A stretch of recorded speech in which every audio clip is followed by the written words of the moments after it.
Welcome to Red's Story. Please subscribe to the channel if you enjoy the plot. Title: My Wife's Betrayal, A Tale of Deceit and Divorce. Hi guys, 32-year-old Michael was married to my ex-wife, 28-year-old Sarah, for only 2 years. Sarah and I have a long history together. We met back when we were in college and we like each other. In the third year of college, we started hanging out more, and that was when our love story began. Unlike the other girls I had dated before, Sarah was different. It was almost like she was made for me. We both had the same interests, loved the same things, and had the same taste in music. No kidding, whenever I was around her, I always felt like I was looking at myself in a female body. After college, I was fortunate enough to get a job at one of my dream companies, and getting a job like that turned our lives around. What I earned monthly was sufficient to take care of our needs and make us comfortable, even if she didn't work at all. For the first 2 years after we graduated from college, I took care of all our bills. During those 2 years, Sarah couldn't find a job. It even got to a point where she had to do low-paying, menial jobs just to leave the house every day. Because I loved her a lot, I told her to stop doing those jobs and focus more on finding a good-paying job. And she listened. With that, I took full responsibility for her needs and did everything a man would do to make his woman comfortable until she got a good job.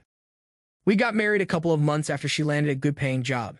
The thing is, we would have gotten married even before she got a job, but she insisted on getting a job first because she didn't want to become a burden to me, and I respected her decision. Like every other newlywed couple trying to build a life from scratch, Sarah and I agreed that we wouldn't have kids until we were ready and everything was in place. We knew the kind of life we wanted to give our children, and we knew that if we didn't wait for a while before having kids, we wouldn't be able to afford that kind of life. I don't want to say we didn't have any issues in our marriage, because we did, but aside from our little disagreements, we didn't have any major fights. We were always at peace with each other, and we had a happy home. I ensured that I always treated Sarah with love and respect, and she did the same. We didn't disrespect each other, and we always gifted each other whenever there was a special occasion. Whenever we were bored or not working, we would play video games together, and for years we did that. Sarah was my partner in everything, and I never imagined that a time would come when the person I loved so much would become my worst enemy. One night, I was at home playing video games alone to take my mind off some things when I noticed that Sarah was online.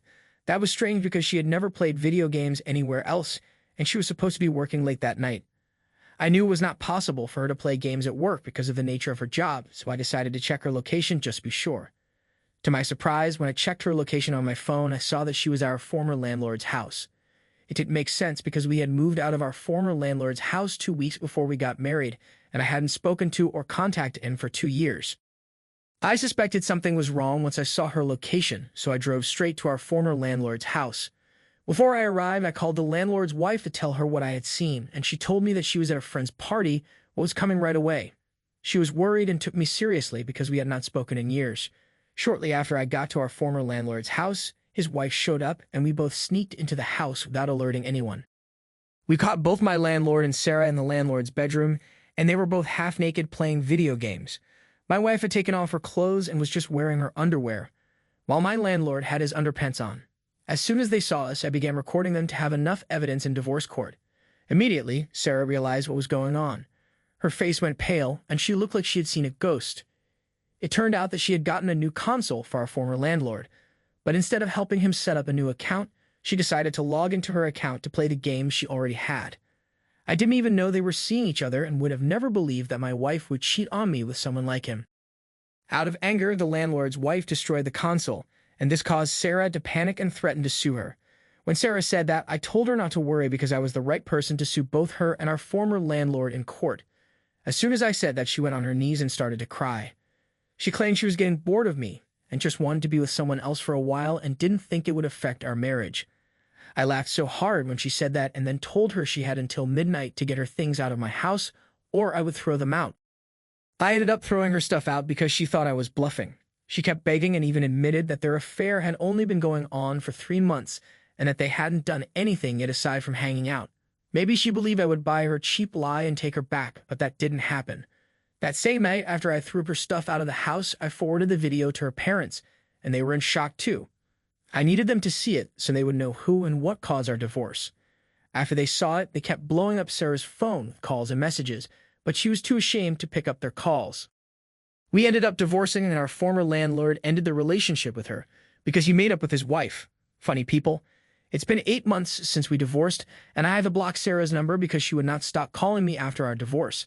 I even changed my number because she kept texting and calling me with different numbers. As for her family, they disowned her because they couldn't stand the shame. Aside from sending the video directly to her parents, I dropped it in her family WhatsApp group chat, and even her extended family members saw it. It still shocks me that she let our years of being together go down the drain just because she was bored and wanted to do something fun.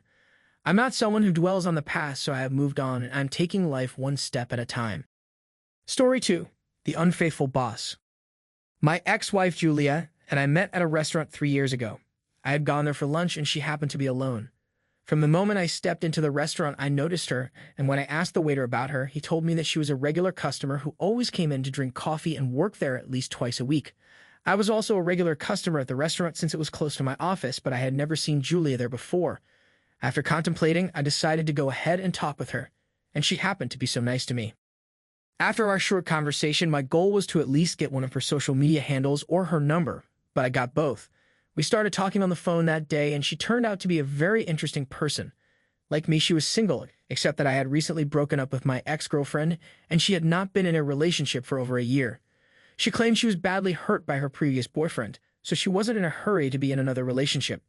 I was cool with that, and we started out as friends who would go on lunch dates or walks after I closed from work. 7 months later, I fell madly in love with her and could tell that she loved me too, only that she was afraid of being hurt again. After 9 months of being just friends, she finally opened up about her feelings, and that was how our happily ever after began. Since we were both working and earning well, it was easy for us to rent a big apartment and move in with each other. We lived together for 2 years before we officially tied the knot. Throughout those 2 years of living together, we pushed each other to do better in our different fields, and we were both succeeding. Julia was doing great in her field because in the space of 2 years, she had gotten 3 promotions and was anticipating another one. She was a top marketer for the organization she worked for, and she was one of the best. I know most men feel threatened by their wife's success, but I didn't feel threatened in any way, even though she was doing better than me. In fact, she was a big motivation for me, and I was always so proud of her. And because of her, I did my best to work harder and smarter in my field. If her job required that she travel for days to meet with a client or get out of town for a while, I never complained because I knew what I was signing up for before I married her. Most times, some of my friends would complain that I was letting my wife go for too many late-night meetings or travel too much, but I never listened to them because I believed my wife was always honest about her whereabouts. One day, Julia returned home around 6 p.m. as usual, but she told me she had a meeting scheduled for 7 p.m. with a client and wouldn't be home till 10. We didn't even have dinner together that evening because she was in a hurry, and I understood. Shortly after she came home, she took out the gown she wanted to wear from the closet, and she asked me to help her pick matching jewelry while she showered. As I was going through her jewelry box, her phone rang, but I didn't hear it ring because it was on vibration. I only saw the missed call notification, and I checked it for her so I could tell her who had called. When I checked her phone, I saw that the missed call was from her boss, and almost at the same time I carried her phone, his voicemail came in. I know that since it was work-related, I wasn't supposed to listen to her boss's voicemail, but I did. I had a good relationship with him and his wife, and I didn't think Julia would make a big deal out of it. On listening to that voicemail, I made a shocking discovery that destroyed my marriage forever. So if her boss didn't call her for anything work-related, he had called to tell her that he had just arrived at the hotel they were supposed to meet at, and he specifically mentioned what he wanted Julia to wear. He even added that his wife was out of town and that she should tell me that the business meeting would keep her out late. At that point, it dawned on me that Julia lied about meeting the prospective client. She was planning to meet her boss in a hotel room so they could spend the evening together. To even think that she didn't change her attitude or act cold towards me like most cheating spouses do. She kept her act together and still showered me with love, even when she was having an affair behind my back. I was so hurt, and thousands of thoughts ran through my mind in seconds. I thought of confronting her, but I knew it was a bad idea that could land me in trouble. So I forwarded the voicemail to my phone and contacted her boss's wife. I sent the voicemail to her, and it turned out that she wasn't out of town like her husband claimed. He had clearly lied about that. Julia didn't know any of this, and she came out of the shower, dressed up, and pretended to go and see her client. I didn't question her or even follow her. I let her go to the hotel like everything was fine, and barely an hour later, she returned with her face badly beaten up. When I asked her what had happened, she claimed she got into a fight with someone but refused to disclose who she got into a fight with, and I didn't press. As a good husband, I helped her clean her wounds and served her dinner. For the days that followed, I didn't act suspicious or anything. If she could be cheating on me with her boss and not show any signs of her cheating, then why would I blow up my own cover? I knew that her company was against staff relationships, especially between a boss and a subordinate, so I anonymously forwarded the voicemail to her HR. Then I waited for them to do their investigation and take action. A few weeks later, Julia returned home crying, and she told me that she had been fired. She was smart enough not to mention why she was fired and kept crying and asking for comfort. While she was hugging me and crying, I whispered to her that I had something for her, and then I handed her the divorce papers. Her face turned white and her jaw literally dropped when she read the content. I didn't even let her talk or act all innocent. I told her that I knew she had been cheating on me with her boss, and it was her boss's wife who beat her up the night she came home with a swollen face. When she knew I had discovered her secret, she started crying and claiming that she was doing everything for us. She said she had been sleeping with her boss for the promotions, and she was going to stop after she got the last promotion.